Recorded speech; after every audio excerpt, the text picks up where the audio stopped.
జై శ్రీమన్నారాయణ. ఈరోజు ఈ వీడియోలో మనం అష్టాదశ శక్తిపీఠాల్లో ఒకటి అయిన కొల్హాపురి మహాలక్ష్మి ఆలయం యొక్క స్థల పురాణం మహత్యం తెలుసుకుందాం.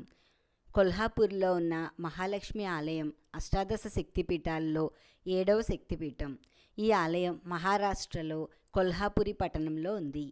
ఈ ఆలయంలో గర్భాలయంలో ఉన్న లక్ష్మీ అమ్మవారి విగ్రహం 3 అడుగుల ఎత్తుగల నల్లరాతి శిల. అమ్మవారు 4 హస్తాలతో దర్శనమిస్తుంది. ఒక చేతిలో ఫలం, ఇంకొక చేతిలో గద, మరొక చేతిలో కవచం, 4వ చేతిలో పాత్ర కలిగి ఉంటుంది. ఇక్కడ అమ్మవారిని అంబాబాయిగా కొలుస్తారు. అమ్మవారి విగ్రహం వెనుక భాగంలో శ్రీచక్రం ఉంటుంది. దీన్ని ఆదిశంకరాచార్యులు ప్రతిష్ఠించారని చెబుతారు. ఈ ఆలయంలో పరమశివుని, విష్ణుమూర్తి ఉప ఆలయాలు ఉంటాయి. ఈ ఆలయానికి సమీపంలో మణికర్ణిక అనే కుండం ఉంటుంది. ఈ కుండం పక్కన శ్రీ విశ్వేశ్వర ఆలయం ఉంటుంది.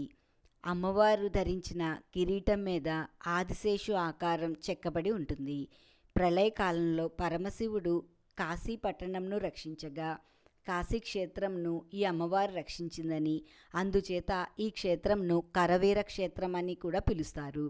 సంవత్సరంలో 3 రోజుల పాటు అమ్మవారి పాదాల మీద సూర్యకిరణాలు పడడం ఇక్కడ ఇంకొక ప్రత్యేకం. ఈ ఆలయం యొక్క స్థల పురాణాన్ని దేవి భాగవతం నుండి తెలుసుకుందాం.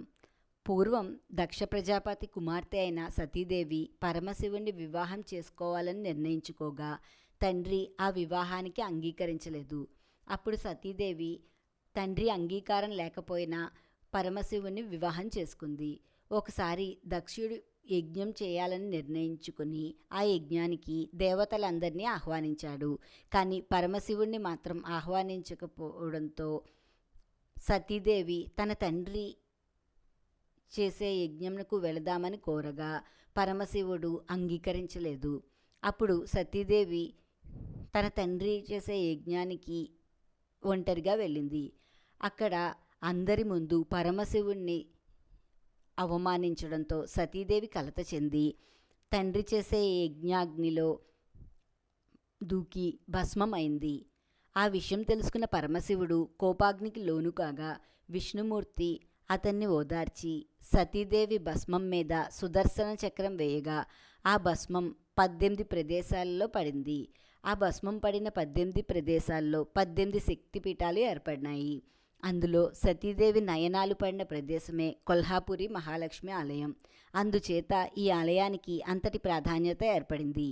పూర్వము అగస్త్య మహాముని కాశీ క్షేత్రంనకు సమానమైన క్షేత్రం ఏదైనా ఉందా అని పరమశివుని తెలుపమని కోరగా పరమశివుడు కాశీ క్షేత్రానికి సమానమైన క్షేత్రము కొల్హాపురి మహాలక్ష్మి ఆలయం అని తెలియచేశాడు.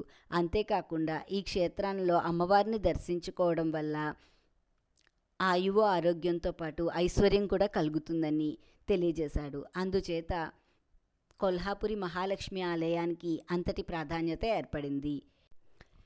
ఇంతటి మహత్యము, విశిష్టత కలిగిన కొల్హాపురి మహాలక్ష్మి ఆలయాన్ని మనం కూడా దర్శించుకుని మహాలక్ష్మి అమ్మవారి యొక్క అనుగ్రహాన్ని పొందుదాం. ఈ వీడియో మీకు నచ్చితే నా వీడియోని షేర్ చేయండి, లైక్ చేయండి. ఇలాంటి మరిన్ని ఆధ్యాత్మిక వీడియోలు చూడాలంటే దయచేసి నా ఛానల్ని సబ్స్క్రైబ్ చేయండి. ఈశ్వరి గుడిమెట్ల. జై శ్రీమన్నారాయణ.